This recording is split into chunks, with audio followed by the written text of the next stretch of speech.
Hi friends, நான் தான் காங்க யூடியூப் சேனல்லேருந்து பேசுகிறேன். எல்லோரும் எப்படி இருக்கீங்க? எல்லோரும் நல்லா இருக்கீங்க நம்புகிறேன். இது சூப்பரான ஒரு ஹெல்த்தியான பால் பணியாரம் தான் ஃப்ரெண்ட்ஸ். பால் போண்டாவில் பால் பணியாரம் தான் செஞ்சுருக்கேன். ரெசிபி நீங்கள் செஞ்சு பார்த்துட்டு ட்ரை பண்ணிவிட்டு கமெண்டில் எப்படி இருக்குது சொல்லுங்கள். இதுக்கு 1 கிளாஸு பச்சரிசி, 1 கிளாஸ் அதே அளவு நம்ம உளுத்தம்பருப்பு எடுத்துக்கணும். பச்சரிசி வந்து நான் ரேஷன் பச்சரிசி தான் ஃப்ரெண்ட்ஸ் எடுத்துருக்கேன். இது நல்லா கழுவி ஒரு 4 மணி நேரம் நல்லா ஊற வச்சு எடுத்துக்குங்க.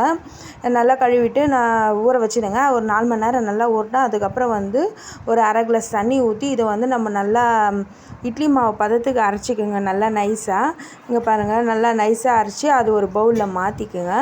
அதில் எதுவுமே உப்புலாம் எதுவுமே போடாத நைஸாக அரைச்சிக்கோங்க. அதுக்கப்புறம் நம்ம மிக்ஸ் பண்ணும்போது சால்ட்டு போட்டுக்கலாம். இப்போ நம்ம மாவு வந்து கரெக்டாக அரைச்சிக்கிறோமான்னு நீங்கள் செக் பண்ணிக்கிறீங்கன்னா ஒரு கிண்ணத்தில் தண்ணி வச்சு இந்தமாரி போட்டு பாருங்கள். அப்போ கரையாத நம்மளுக்கு உருண்டையாக வந்தால் நம்ம மாவு நம்ம மாவு வந்து அளவு நம்ம கரெக்டாக அரைச்சிருக்கோம் அப்படின்னு ஒரு அர்த்தம் ஃப்ரெண்ட்ஸ். இப்போது கொஞ்சோண்டு சால்ட் உப்பு போட்டு தண்ணி போட்டு நல்லா வந்து கை போட்டு நல்லா கரைச்சிக்கோங்க. வேறு எதுவும் சோட்டா மாவில் எதுவுமே போடாதீங்க. வெறும் சால்ட் உப்பு மட்டும் நல்லா போட்டு கரைச்சி நல்லா இப்படி எடுத்து பார்த்தா அப்படியே மாவு வீற மாரி இருக்கணும். அந்த பதத்துக்கு போதும் ஃப்ரெண்ட்ஸ்.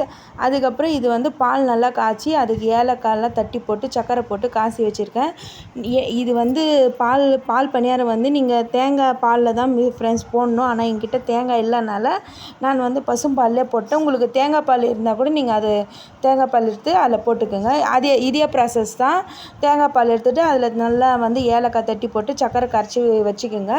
இப்போ வந்து பால் பணியாரம் இது எண்ணெயில் போட்டு இது வந்து வெள்ளையாக தான் ஃப்ரெண்ட்ஸ் வரும். ரொம்ப ப்ரௌனிஷாகவும் இல்லாத ரொம்ப வெள்ளையாகவும் இல்லை. இந்தமாரி பதத்துக்கு எடுத்து நீங்கள் அப்படியே கொஞ்சம் அந்த சுடப்பால்லே போட்டிங்கன்னா ஒரு 10 நிமிஷத்துலேயே பஞ்சு போல் ஊறிடும் ஃப்ரெண்ட்ஸ். சூப்பராக இருக்கும். செஞ்சு